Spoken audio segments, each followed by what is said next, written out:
Bismillahirrahmanirrahim. Assalamualaikum warahmatullahi wabarakatuh.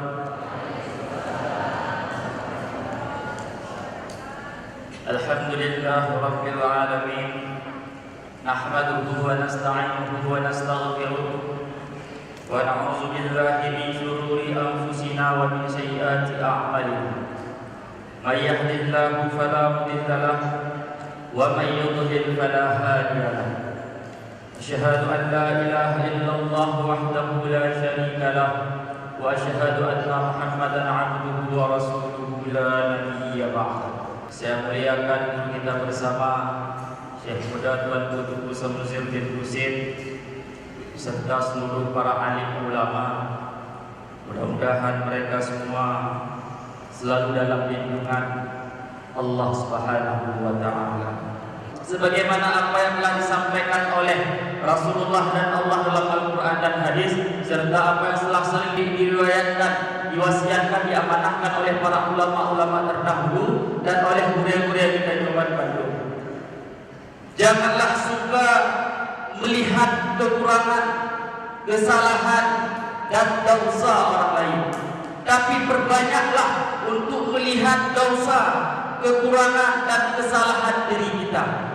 Karena setiap detik, setiap waktu, tubuh ini, hati ini tidak pernah luput daripada kesalahan dan dosa, tidak pernah luput daripada segala kekurangan. Maka jangan disibukkan kita untuk suka melihat kesalahan kekurangan orang lain, tapi sibukkanlah diri untuk melihat dosa, kesalahan diri kita.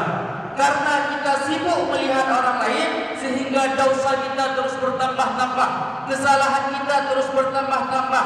Kapan kita mendapatkan ampunan daripada Allah Subhanahu wa taala kalau kita sibuk melihat kesalahan dan dosa orang lain, sedangkan kesalahan dosa kita sendiri terus terpendam dalam hati, terus terpendam dalam tubuh ini. Maka oleh karena itu, perbanyaklah melihat diri sendiri. Tapi le taduh bekayatkan taduh kau. Jadilah cermin untuk diri sendiri. Jangan suka jadi senter untuk menyenteri orang lain. Yang kedua, janganlah suka mencela, menghujat, menghina orang lain. Karena pada hakikatnya kita adalah hamba yang hina-hina, lemah dan fana.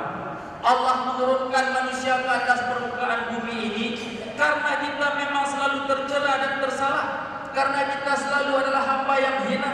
Adam diturunkan ke atas permukaan bumi ini karena dia dalam keadaan tersalah melanggar perintah Allah, sehingga Allah turunkan dia ke atas permukaan bumi ini tujuannya untuk bertobat kepada Allah. Maka Nabi Adam selalu berdoa kepada Allah, Rabbana zalamna anfusana wa illam taghfir lana wa tarhamna lanakunanna minal khasirin.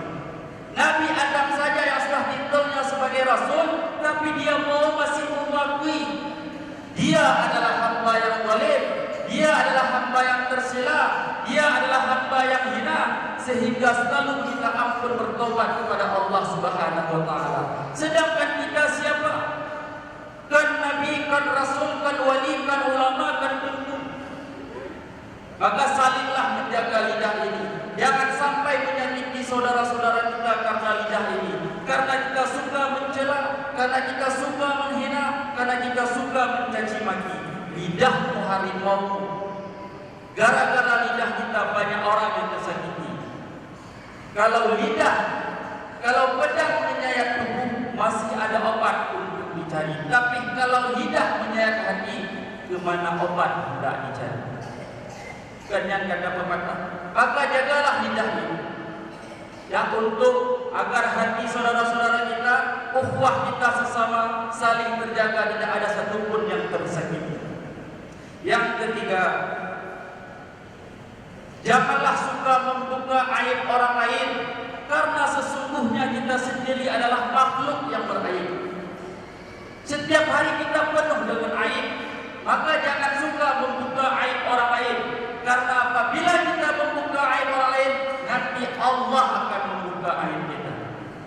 Siapa kita yang suka membuka aib orang lain, membuka kekurangan orang lain, membuka celah orang lain? Tingkat Allah saja yang Maha Pencipta tidak pernah Satu kisah pada masa Nabi Musa. Nabi Musa alaihissalam mengumpul umatnya untuk salat istisqa, salat minta hujan, karena sudah berbulan-bulan hujan tidak turun. Maka pada saat setelah Nabi Musa melaksanakan salat minta hujan, turun wahyu daripada Allah Subhanahu wa taala. Ya Musa, sesungguhnya aku tidak akan menurunkan hujan rahmat kepadamu, dikarenakan di antara umatmu tersebut masih ada yang melakukan kemaksiatan, masih ada melakukan kemungkaran. Maka belupa hujan daripada rahmat kepada kaum Dan apabila mereka belum bertaubat. Maka Nabi Musa bertanya kepada Allah, Ya Allah, siapakah gerangan umatku, kaumku ini yang masih bermaksiat kepadamu, yang masih ingkar kepadamu? Kata Allah, tanyakan kepada mereka, sampaikan kepada mereka, aku tidak hak untuk membuka aib daripada mereka. Tingkat Allah saja tidak membuka aib hamba-Nya, bagaimana dengan kita? Maka ibu-ibu dan dirahmati Allah, Ino tak merasa doh apabila orang lain geluh ayat katanya, gebuka ayat katanya, nak sakit hati, dijawab mah. Apabila orang lain membuka ayat kita, apakah kita sakit hati? Begitu juga orang lain yang kita buka aibnya. Apabila orang lain mencaci, memaki, menghina kita, apakah kita ada sakit hati? Begitu juga orang lain yang kita caci dan kita hina. Maka itu tanda hadidah batang rumah. Tanda hadidah, takalah hadidah. Apabila kita sakit hati ketika dicaci, dimaki, apabila kita sakit hati ketika aib kita dibuka, maka jangan pernah mencaci maki, menghina orang lain. Jangan pernah membuka aib orang lain, karena kita sendiri bisa merasakan seperti apa yang dia rasakan. Kita punya perasaan, dia pun punya perasaan. Maka saling-salinglah menjaga perasaan agar ukhuwah kita sesama muslim, agar ukhuwah kita sesama saudara kita selalu terjalin dengan baik sampai yaumil qiyamah. Yang keempat, janganlah suka menebar kebencian dan fitnah di atas permukaan bumi ini. Karena tujuan semata-mata kita diturunkan ke atas permukaan bumi ini tiada lain yakni untuk bertobat, mencari ampunan dan ridha daripada Allah Subhanahu wa taala. Tapi ketika kita menebarkan kebencian, ketika kita menebarkan fitnah, banyak orang yang tersakiti, banyak orang yang terzalimi. Maka tidak salah Allah menyampaikan dalam Al-Quran, al-fitnatu asyaddu minal qatl. Fitnah itu lebih kejam daripada pembunuhan. Kalau membunuh kita cukup menebas satu leher orang, ataupun cukup kita tembak satu orang, tapi gara-gara kebencian fitnah yang kita sebarkan, ribuan orang yang akan merenggut nyawanya. Itulah dikatakan lebih fitnah daripada pembunuhan. Maka kita jaga lidah kita jaga hati kita, jangan suka memfitnah, menebarkan kebencian di atas permukaan bumi ini.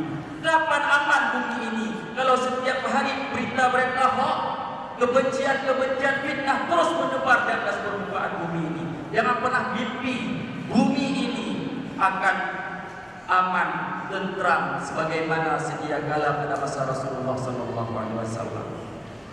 Yang kelima, jangan pernah marah ketika orang lain mencaci dan menghina kita, karena sesungguhnya dia sedang mengajarkan kita bahwa kita benar-benar adalah makhluk yang hina, kita benar-benar makhluk yang tercela, kita benar-benar makhluk yang tersalah. Mungkin selama ini kita lupa diri, kita tidak kenal diri bahwa kita ini adalah hina, kita ini adalah bodoh, kita ini adalah tercela dan penuh dengan dosa. Berkat dia mencaci dan menghina kita, maka kita sadar diri bahwa betul-betul itu adalah hamba yang hina. Alhamdulillah, terima kasih kepada pengingat lu. Lebih kau selamanya lu ketua bahwa lu adalah orang yang bersalah, orang yang hina yang selalu dalam dosa. Terima kasih saudara lu, kerana pengingat lu dengan berkat cacian, hinaan dan makian kau. Maka begini, apabila ada orang yang kengkun katanya, apabila ada orang-orang yang caci maki katanya, ada yang hina katanya, begini, dia sedang mengajarkan jati diri kita. Dia sedang memberitahu bagaimana sebenarnya jati diri kita. Sehingga dengan kita mengenal diri kita hina, kita mengetahui bahwa Allah lah yang paling mulia. Ketika kita mengenal bahwa kita hamba yang bodoh, mengetahui sadar bahwa Allah lah yang paling alim. Ketika kita mengetahui kita adalah hamba yang miskin, sehingga kita sadar Allah lah maha segala-galanya. Ibu-ibu yang dirahmati Allah, yang keenam, jangan pernah merasa diri bahwa akulah paling suci, bahwa akulah yang paling alim, bahwa akulah yang paling mulia. Tapi lihatlah bahwa sesungguhnya kita ini diturunkan ke atas permukaan bumi ini adalah dalam keadaan dosa. Lihat kepada diri sendiri. Jangan suka membangga-banggakan diri. Ya, mengatakan diri ambulah hutang melahirkan pimpin semua. Kata orang Padang. Jadi itu ya. Ya, akulah. Yang lain mana ada? Citlot, cipanai. Ya, jangan suka membangga-banggakan diri. Kita semuanya sama. Itu madat yang kemuliaan itu ada di mimbar, ada dalam itu mabak Masjid Raya Baitur Rahman. Hana menyahana orang yang ada parkir, menyahana orang yang ada silap, menyahana orang yang mengudap lampu, menyahana orang yang ada sah, yang menyahana orang-orang lapangan yang mengatur segala ketertiban. Han akan pernah sukses acara yang lagi dilupa. Maka mereka lah yang paling mulia, yang setiap malam mengatur parkir dengan rapi, setiap malam mengatur sandar dengan rapi, setiap malam melihat soal, setiap malam menghidupkan lampu, menjaga ketertiban di Masjid Raya ini. Mereka lah paling mulia daripada kita semua yang duduk di depan. Maka oleh karena itu, jangan pernah membanggakan diri hidup di atas permukaan bumi ini. Allah berfirman dalam surah Al-Luqman, wala tusa'il haddaka lin-nasi wala tamshi fil ardi maraha innallaha la yuhibbu kulla mukhtarin fakhur. Janganlah engkau berpaling muka ketika berjumpa dengan manusia, dan janganlah engkau berjalan di atas permukaan bumi ini dengan membangga-banggakan diri. Sesungguhnya Allah tidak menyukai hamba-hambanya yang selalu membangga-banggakan diri. Berarti kalau kita ingin dicintai, disukai oleh Allah, jangan pernah membangga-banggakan diri. Segala apa yang telah dititipkan kepada kita, ilmu, kekayaan, kecantikan, kegantengan, semuanya itu titipan Allah Subhanahu wa taala, bukan milik kita. Apabila suatu saat dia ingin mencabutnya, apabila suatu saat dia ingin mengambilnya, sah-sah saja itu hak Allah. Maka apa yang kita miliki sekarang ini adalah semuanya adalah milik Allah Subhanahu wa taala. Apa yang kita banggakan hidup di atas permukaan bumi ini? Maka sadarlah diri. Kita adalah hamba yang hina, lemah dan fana, yang selalu dalam kesalahan. Maka bermohonlah ampunan Allah Subhanahu wa taala, bertobatlah kepada Allah Subhanahu wa taala, serta mintalah ampun agar Allah selalu meridai kita dan membuka pintu taubat kepada kita. Yang terakhir, ibu-ibu yang dirahmati Allah, bapak-bapak yang berbuah, yang bahagia, jangan suka memvonis, menghakimi, menghukumi orang lain. Jangan suka memvonis, menghukumi kepada orang lain. Bukankah kita diturunkan ke atas permukaan bumi ini adalah dalam keadaan semuanya kita tersangka? Nabi Adam diturunkan ke atas permukaan bumi ini karena tersalah. Dia melanggar perintah Allah. Begitu melanggar perintah Allah, berarti disebut sebagai tersangka. Kita cucu-cucunya, ya, gedanya mantu cucu-cucu Nabi Adam. Berarti jangan pernah suka menghakimi dan memvonis orang lain salah, memvonis orang lain sesat. Tapi sering-seringlah memvonis diri bahwa akulah yang tersesat, bahwa akulah yang tersalah, bahwa akulah yang penuh dengan dosa. Maka sekarang aku datang ke majelis-majelis zikir, aku datang ke majelis-majelis ilmu, agar Allah memberi ampunan dan ridhonya kepada kita. Allah buka pintu taubat kita, sehingga Allah menerima aku sebagai hamba-Nya, sehingga Allah menerima aku sebagai umat Muhammad akhir zaman. Yang ibu-ibu dan rahmatnya Allah, mari sama-sama kita saling introspeksi diri. Berkait-kait tak kalian roh, galak-galak tak kalian roh. Setiap kita melihat seseorang berbuat salah, maka dohnya berdoa. Setiap kita ingin mencaci, ingin menghina orang lain, lihatlah kepada diri kita.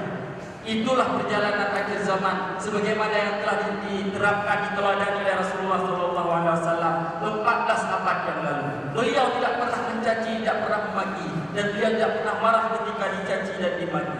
Itulah yang ingin kita laksanakan, yang selalu kita ingin kita laksanakan, agar benar-benar lahir sifat rendah hati, lahir sifat rendah diri, patuh, adab, sopan santun, berakhlakul karimah. Maka pada saat itulah insya Allah kita semuanya akan selalu dalam bingkaian lindungan Allah Subhanahu wa taala. Dan kita pun mudah-mudahan dimatikan nanti semuanya di akhir hayat kita dalam kalimat la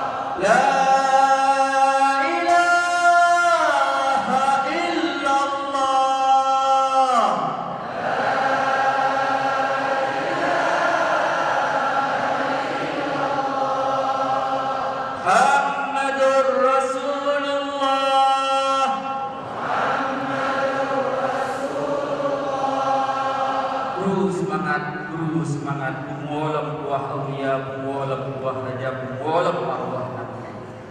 Maka lebih dan kurang saya mohon maaf. Yang benar itu sesungguhnya semuanya milik Allah, milik Rasulullah dan milik Qur'an. Maka lagi ampun ba Allah, lagi ampun ba Qur'an, ba Rasulullah serta lagi maaf pada seluruh jamaah. Kalam aku wali hazal kalami billahi taufiq wal hidayah. Assalamualaikum warahmatullahi wabarakatuh.